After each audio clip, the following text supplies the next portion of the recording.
মাননীয় সংসদ সদস্য যিনি বৃন্দকে সুযোগ করে দিবেন, আমরা তাদের দ্বারাই শুরু করব আজকের শ্রদ্ধা নিবেদন পর্বটি।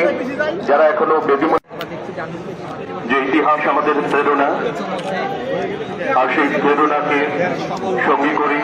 তুমি তো সামনে এসে দাঁড়াইলা, রাস্তাটা দেও থাক।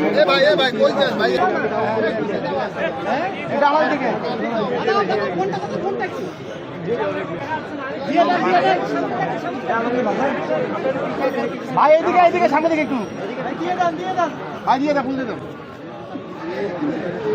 মাননীয় সংসদ সদস্য জনাব মোহাম্মদ মাহবুবুর রহমান বিলাল সভাপতি আসন।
মহানগর করেছেন বাসের মাস পার্টির জেলা সদস্য সচিব কমরেড আহসানুল আরফিন টিপু।